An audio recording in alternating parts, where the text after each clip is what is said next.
Halo semuanya, perkenalkan kami dari kelompok 7 kelas 2025E Program Studi Akuntansi Universitas Negeri Surabaya. Dalam video ini kami akan mendiskusikan analisis manajemen strategi PT Gudang Garam Tbk. Saya Bapak Indra. Saya Noel. Saya Kaisa. Saya Devita. Dan saya Tasya.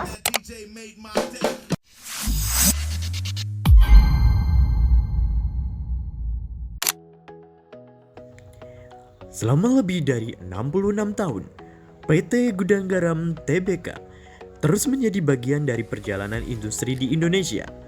Berdiri sejak 1958 di Kediri oleh Surya Wonowijoyo, Gudang Garam dikenal melalui produk ikonik seperti Gudang Garam Merah, Surya, Gudang Garam Internasional, hingga Gudang Garam Mild.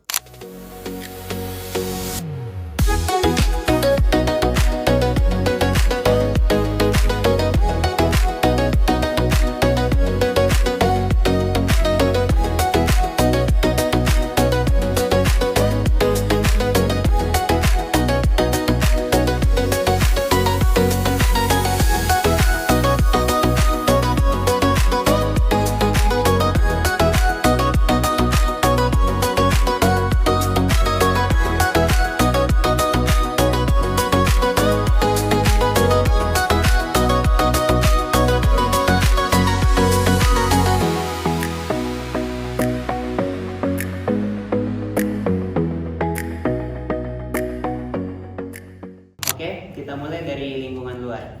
Kaisa, kamu yang pertama. Oke, kita itu pakai 5 kekuatan Porter. Saya ringkas dari yang paling kritis. Itu ada ancaman pendatang baru itu tergolong rendah karena regulasi itu ketat, modal masuk sangat besar, dan loyalitas konsumen ke merek lama itu sangat kuat. Kalau dari produk substitusi, gimana ya? Nah, justru ini yang paling mengancam karena dia itu tergolong tinggi. Jadi rokok ilegal itu dijual jauh lebih murah karena tidak bayar cukai, langsung menggerus pasar rokok legal. Ditambah vape dan e-sigaret yang makin populer di segmen muda. Sementara rivalitas kompetitif itu juga sangat tinggi karena pasar rokok nasional menyusup sebanyak 6,7% di 2024, tapi Sampurna dan Jarum dan juga Wismilak semua itu berebut bagian yang mengecil itu. Serem juga. Kalau gitu, ada peluangnya nggak? Ada, jadi peluang terbesar itu adalah stabilitas cukai 2025 dan 2026 pemerintah itu tidak menaikkan cukai dan dampaknya langsung terasa ke laba Gudang Garam. Dan peluang yang kedua itu adalah pemulihan daya beli dengan pertumbuhan GDP sebesar 5,03% di 2024 dan jangka panjang ekspansi non-tembakau lewat Bandara Doho Kediri membuka sumber pendapatan baru. Oke, baik Bapak Nobel. Berdasarkan analisis dari perusahaan kami untuk skor eksternal faktor evaluation itu berkisar di antara dari angka 2,5. Itu artinya rata-rata. Nah, artinya perusahaan kami itu sudah cukup untuk menangani hal tersebut. Tapi masih banyak ruang untuk peningkatan, terutama yang disampaikan Ibu Keisha tadi, bahwasanya terdapat masih banyak rokok ilegal seperti itu. Devita, sekarang kita lihat kondisi dari dalam perusahaan. Apa kekuatan terbesar Gudang Garam? Tentunya ada kekuatan, di mana kekuatan ini tuh ada 3. Yang pertama ada merek pada Gudang Garam Merah, Surya, Gudang Garam Mild, yang dimana produk ini tuh sudah dikenal oleh masyarakat sejak 66 tahun. Lalu yang kekuatan yang kedua ini ada pada jaringan distribusi, yang dimana jaringan distribusi ini sudah ada 148 titik distribusi, 66 kantor area, dan juga lebih dari 6.700 armada kendaraan di seluruh Indonesia.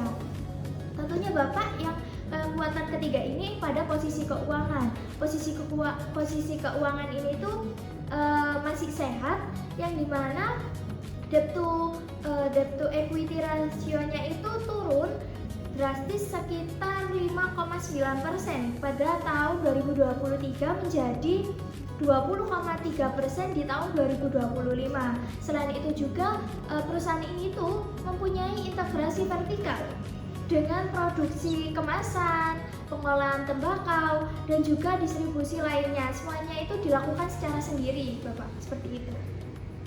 Oke, sekarang bisa disebutkan apa saja kelemahan yang paling kritis? Kelemahannya ini yang paling kritis, yang pertama ada pada segmen rokok yang dimana ketergantungan ekstrim. Pada segmen rokok ini tuh dimana perusahaan ini tuh menyumbang 97,5% dari total pendapatan. Nah, kan bisa dibayangkan ya Pak, kalau cukainya ini semakin tinggi dan regulasinya itu juga semakin ketat, kan pastinya akan berdampak pada bisnis gitu. Nah, untuk kelemahan yang kedua ini juga pada pangsa pasar. Pangsa pasar saat ini tuh kan terus turun dari 27,1% pada tahun 2021 menjadi 15,2% pada tahun 2025. Nah, untuk yang kelemahan ketiga ini tentunya pada profit, di mana pada profitabilitas ini sangat tertekan sekali Bapak, di mana gross profitnya ini turun ke 9,5% pada tahun 2024. Tapi di tahun 2025 ini tuh sudah mulai pulih, di mana persennya itu ada 10,1%. Oke, di lain itu yang sudah dijelaskan Ibu Devita tadi, kami juga harus mengakui adanya penurunan karyawan. Nah, penurunan karyawan ini kami cadangkan dalam program pensiun dini pada tahun 2025. Nah, awalnya perusahaan kami itu punya karyawan sekitar 30.000. Nah, itu harus kami turunkan menjadi 22.000. Nah, ini justru menjadikan perusahaan ini berat, Pak, untuk menurunkan. Tapi karena ada kondisi seperti ini, kami harus melakukannya. Agar apa? Agar tetap efisien dalam menjalankan perusahaan ini. Berarti dengan begitu kita bisa mengevaluasi dari internal faktor evaluasinya ya Bapak. Jadi di mana internal faktor evaluasinya itu pada skor 2,39, yang dimana perusahaan ini tuh masih skornya tuh masih di bawah rata-rata 2,5. Jadi bisa mencerminkan tekanan industrinya itu masih kuat seperti itu. Baik, saya akan menjelaskan terkait IE Matrix PT Gudang Garam, yaitu di sini terdapat skor IV dengan 2,39 dan juga skor EV total yaitu 2,50, bahwa menunjukkan PT Gudang Garam ini ada di posisi sel 5 yaitu hold and maintain. Apa bisa kamu jelaskan hold and maintain itu artinya apa sih secara praktis? Baik, terima kasih Bapak atas pertanyaannya. Saya izin menjawab terkait di sel 5 PT Gudang Garam ini hold and maintenance, yaitu bahwa perusahaan itu stabil namun tidak dominan. Oleh karena itu, perusahaan PT Gudang Garam perlu menerapkan dua strategi utama. Yang pertama adalah market penetration, yaitu dengan memperkuat pasar yang sudah ada. Kemudian dengan yang kedua adalah product development, bahwa PT Gudang Garam ini menerapkan dan juga mengembangkan produk-produk yang sudah ada. Contohnya yaitu SKM long term seperti itu. Kalau dari portofolio produknya itu di BCG Matrix gimana ya? Baik, saya akan menjelaskan bahwa di BCG Matrix ini terdapat 4 kuadran. Yang pertama ada di SKM low tech, yaitu dan juga non tembakau berada di question marks, yang menunjukkan bahwa pertumbuhannya tinggi namun paksa pasarnya itu rendah. Otomatis adanya dengan di question marks ini menunjukkan membutuhkan banyak investasi untuk beralih ke start. Kemudian ada di bagian cash flow, yaitu terkait SKT Klopot dan juga SKM High Tech, bahwa menunjukkan pangsa pasarnya itu tinggi namun pertumbuhannya itu lambat. Oleh karena itu membutuhkan aliran masuk untuk arus kas untuk bisa memperluas segmen pasar lainnya. Dan di sini dan di sini seperti itu. Oke, baik Ibu Tasya. Saya ingin bertanya terkait SKT Gudang Garam Merah, tadi terletak di Cashco ya kalau tidak salah. Di sini itu juga terletak di Cashco. Nah, itu dijelaskan tadi bahwasannya itu konsumennya loyal meskipun segmentasinya itu menyusut. Betul sekali Bapak. Oke, nah kalau untuk bisnis yang non tembakau seperti Bandara Doho itu seperti apa Bu Tasya? Jadi di bagian question marks ini terdapat produk non tembakau. Contohnya yaitu seperti Bandara Doho yang telah Bapak sebutkan tadi, itu menunjukkan bahwa non tembakau ini membutuhkan investasi yang cukup besar. Oleh karena itu memerlukan dana yang besar, perhitungan jangka panjangnya. Oleh karena itu dengan di question marks ini perlu dana yang besar untuk bisa menuju ke start. Oke, terima kasih. Jadi kita butuh investasi yang besar dan perhitungan dananya juga ya Bu Tasya. Betul Bapak. Oke, baik, terima kasih. Oke, kita sudah tahu di mana posisi dan masalahnya. Sekarang apakah bisa diimplementasikan? Tasya, silakan Baik, dijabarkan. saya akan menjabarkan terkait untuk strategi Health and Maintenance, yaitu ada 3 pilar implementasi utama. Yang pertama dengan membentuk unit New Product Development, khususnya yaitu langsung lapor ke Presiden Direktur agar inovasinya itu lebih cepat. Kemudian yang kedua, sumber daya porsi terbesar anggaran itu tetap untuk produksi dan juga cukai. Lalu untuk 20%-nya distribusi dan juga digitalisasi, serta 7% untuk R&D produk baru seperti itu. Dari KPI-nya tuh target 2026 yang paling kritis itu apa saja Bapak Noel? 4 target utama yaitu gross profit margin minimal 11%, pangsa pasar dipertahankan minimal 15%, tidak boleh turun lagi, dan volume penjualan minimal 44 miliar batang, terutama debt to equity ratio dijaga di bawah 25%. Kalau kita lihat dari data aktualnya itu bagaimana sih? Tentunya sangat menggembirakan sekali Ibu Tasya, yang dimana pada kuartal 1 tahun 2026 ini GPM-nya tuh sudah melonjak sekitar 1,56%, jadi jauh melampaui target tahunan. Nah, untuk laba bersihnya pada kuartal 1 tahun 2026 ini sebesar 1,54 triliun, jadi itu hampir sama dengan laba setahun penuh 2025 ini. Nah, untuk DER-nya itu sudah turun juga sekitar 12,5%.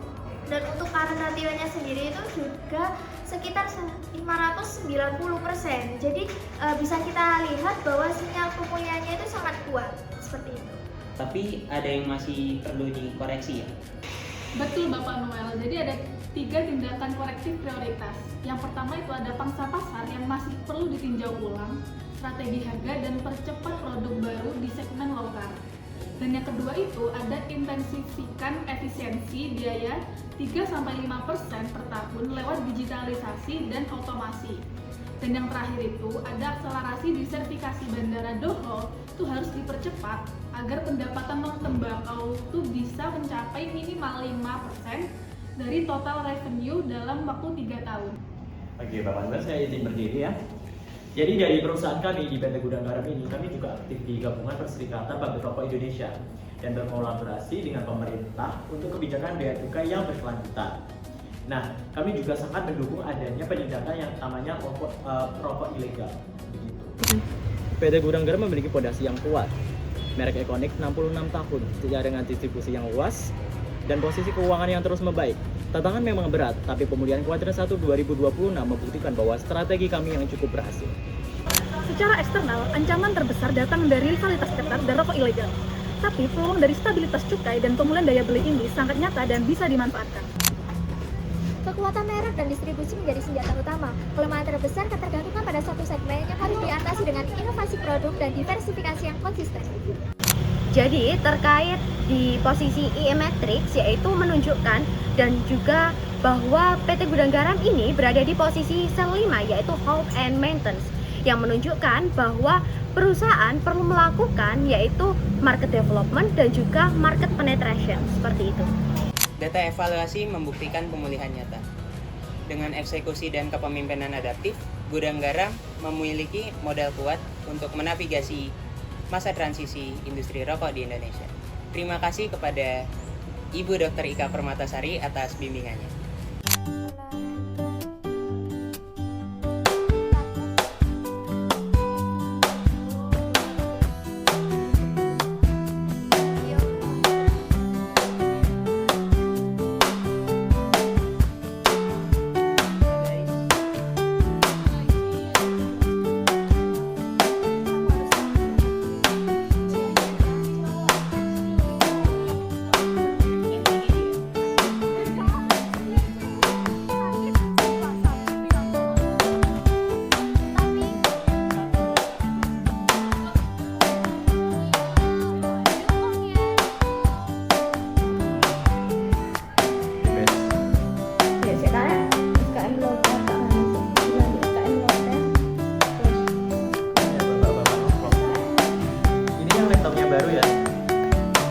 Harga bisa dikasih tahu nggak harganya berapa, Kak?